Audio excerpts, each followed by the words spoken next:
Lectura del Santo Evangelio según San Lucas. En aquel tiempo los discípulos de Jesús contaron lo que les había pasado por el camino y cómo lo habían reconocido al partir el pan. Estaban hablando de esas cosas cuando Él se presentó en medio de ellos y les dice: paz a ustedes. Pero ellos, aterrorizados y llenos de miedo, creían ver un espíritu. Y Él les dijo: ¿por qué se alarman? ¿Por qué surgen dudas en su corazón? Miren mis manos y mis pies, soy yo en persona. Pálpenme y dense cuenta de que un espíritu no tiene carne y huesos, como veis que yo tengo. Dicho esto, les mostró las manos y los pies. Pero como no acababan de creer por la alegría y seguían atónitos, les dijo: ¿tienen ahí algo de comer? Ellos le ofrecieron un trozo de pez asado.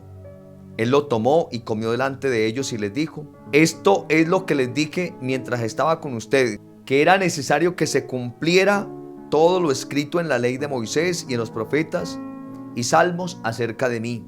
Entonces les abrió el entendimiento para comprender las escrituras y les dijo: así está escrito, el Mesías padecerá, resucitará entre los muertos al tercer día y en su nombre se proclamará la conversión, el perdón de los pecados a todos los pueblos, comenzando por Jerusalén. Ustedes son testigos de esto. Palabra del Señor. Gloria a ti, Señor Jesús. Muy queridos hermanos, me alegra saludarlos.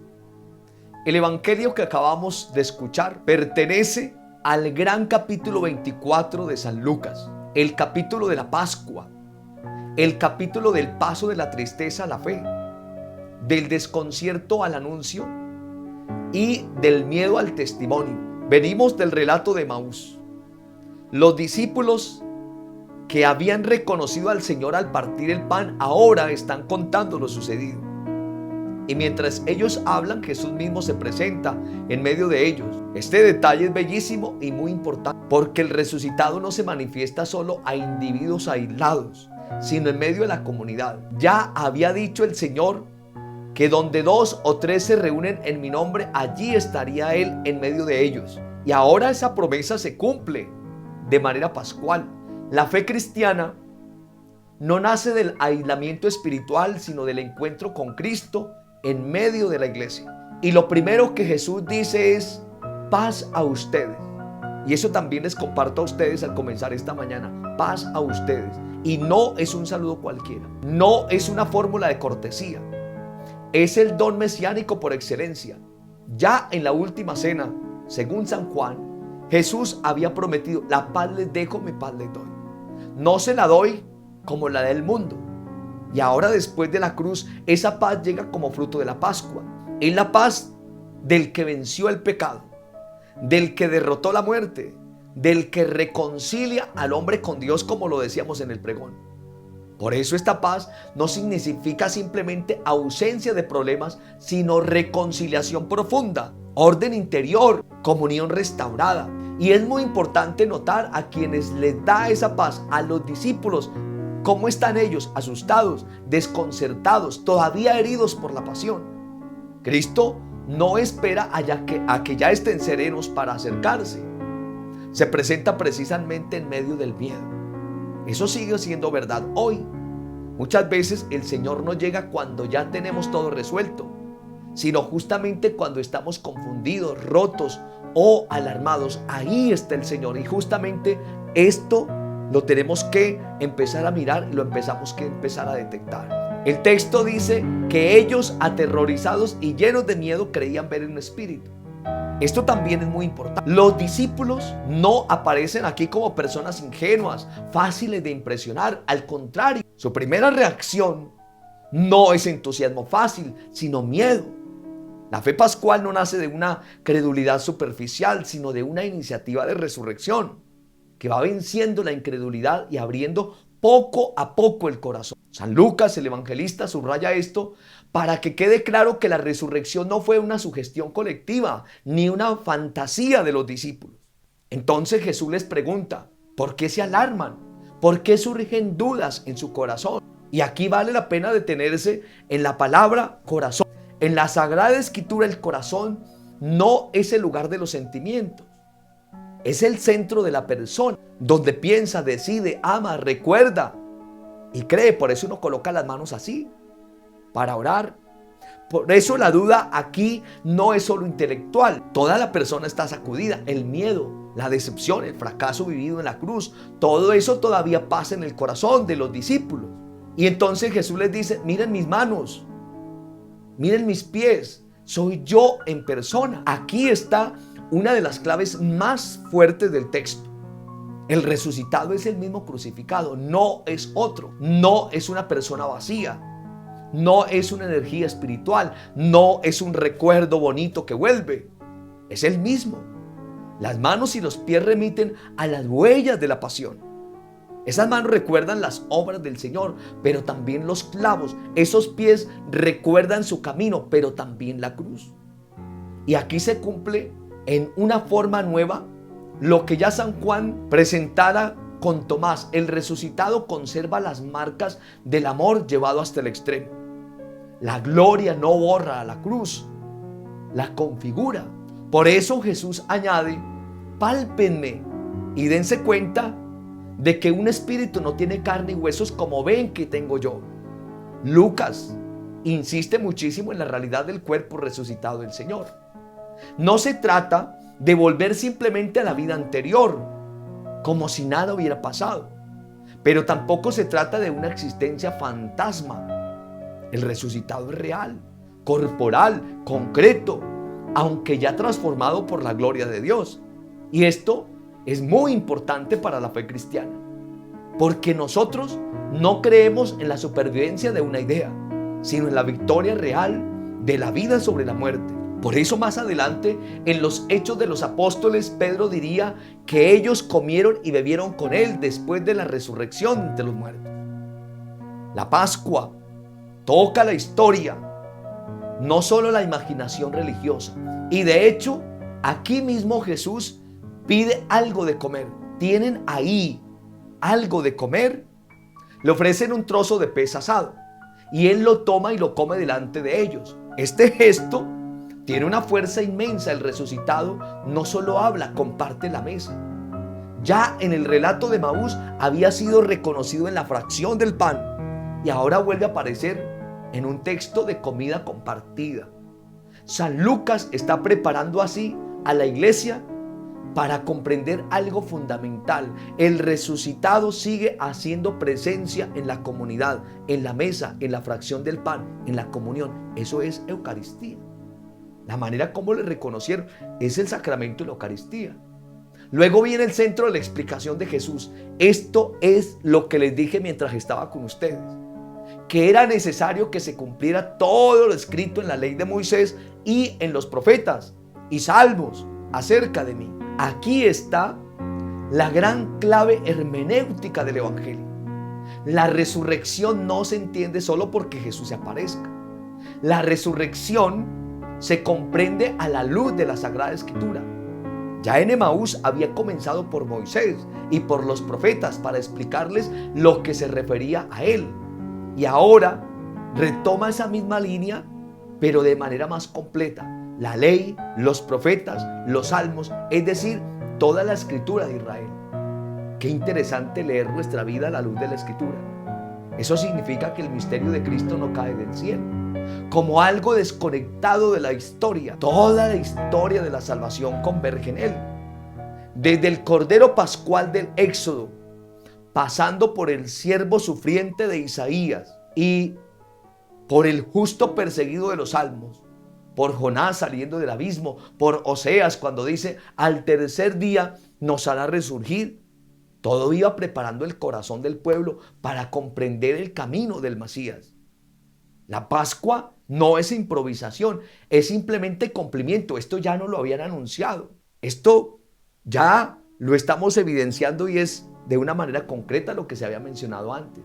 Aquí viene la frase más bellísima: entonces les abrió el entendimiento para comprender las Escrituras. Esto es una joya.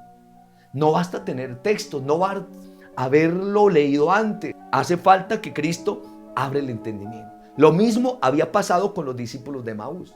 Primero el Señor les habló por el camino y luego lo reconocieron que les ardía el corazón. Aquí Lucas añade algo más. Además del corazón ardiente, hace falta entendimiento abierto. La fe cristiana no es pura emoción, ni puro sentimiento religioso. La fe necesita inteligencia, necesita ser iluminada por Cristo. Esto es muy actual. Hoy hay mucha gente que quiere una fe rápida, emocional, sin formación. ¿Qué peligro es esto? Más peligroso que un chocolate crudo. Sin hondura bíblica, sin comprensión seria. Y cuando llega la crisis, esa fe los desarma. Cristo no solo quiere que sintamos su presencia, quiere que comprendamos el sentido de la Pascua. Por eso abre la inteligencia a los discípulos. Por eso la iglesia siempre ha unido la palabra, sacramento, catequesis y vida. Y entonces Jesús resume toda la escritura en una fórmula impresionante. Así está escrito: el Mesías padecerá, resucitará de entre los muertos al tercer día, y en su nombre se proclamará la conversión para el perdón de los pecados de todos los pueblos, comenzando por Jerusalén. Podríamos nosotros decir que entonces aquí está el corazón del anuncio cristiano. Primero, el Mesías padecerá. La cruz no fue un accidente ni una derrota absurda. Ya lo había anunciado Isaías, el profeta Isaías, cuando habló del siervo traspasado por nuestras rebeliones y cargado con nuestros dolores. Ya lo había anticipado el Salmo del justo perseguido, es parcialmente el Salmo 22. El sufrimiento del Mesías no es fracaso del plan de Dios, sino el camino por el cual el amor llega hasta el extremo. Segundo, resucitará de entre los muertos al tercer día. Ya hemos dicho tantas veces durante esta semana, la cruz no tiene la última palabra. El Padre confirma al Hijo. La vida vence. La piedra rechazada por los arquitectos se convierte en una piedra angular, como canta el Salmo 117. La Pascua dice que el amor obediente del Hijo no desemboca en fracaso, sino en gloria. Tercero, en su nombre se proclamará la conversión para el perdón de los pecados. Aquí está el fruto de la Pascua. El resucitado no vuelve solo para ser admirado. Vuelve trayendo una misión, y esa misión no es simplemente comunicar una idea bonita, sino proclamar la conversión y el perdón. Es decir, la Pascua no es solo consuelo, es la llamada al cambio de vida. Y tampoco es solo exigencia moral, es ofrecimiento de misericordia. En Cristo resucitado se abre para el pecador la posibilidad de volver y ser perdonado, como el hijo pródigo.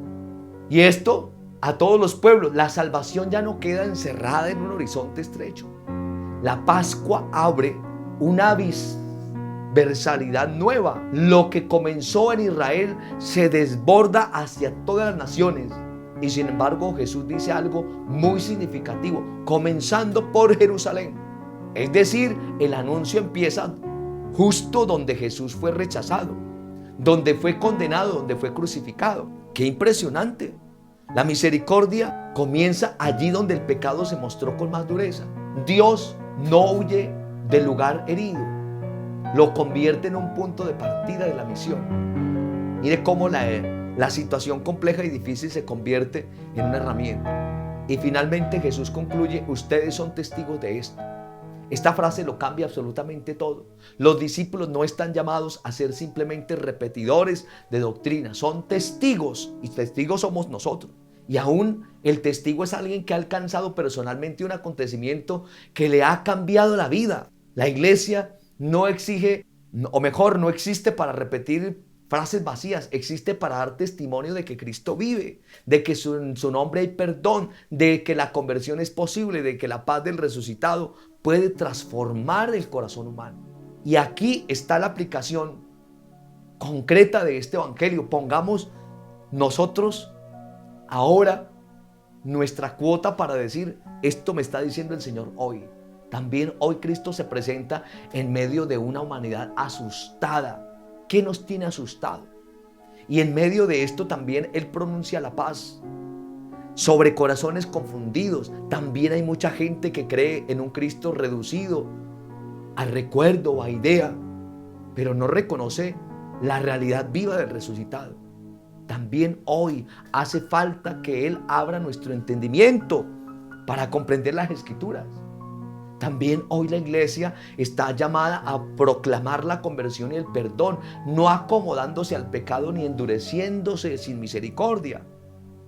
Y también hoy Cristo necesita testigos, no solo espectadores, necesita testigos. Por eso este evangelio nos deja una tarea muy concreta. Escribamos cuál es la tarea. No hay que pedirle al Señor que entre en nuestros miedos y diga su paz. Hay que pedirle que abra nuestro entendimiento para comprender la Escritura. Hay que tomarnos en serio la conversión y no jugar pues con nuestro adversario o con nuestros pecados. Hay que dejar de vivir una fe simple como costumbre para pasar a ser verdaderos testigos del resucitado. Varias tareas nos quedan y varias cosas por meditar. Dejemos que Cristo entre en nuestros miedos. ¿Cuáles son nuestros miedos? Y vamos a pedirle que abra el entendimiento para comprender su palabra. Abra nuestro entendimiento. Y así poder tomar en serio muchas más invitaciones que el Señor nos ha hecho. Cristo ha resucitado. Y Él nos habla directamente a nuestro corazón. Que el Señor nos bendiga. Bendiga su vida, bendiga su familia. Y les conceda un corazón pascual, firme y creyente. En el nombre del Padre, y del Hijo, y del Espíritu Santo. Amén. Bendiciones para todos. Un abrazo.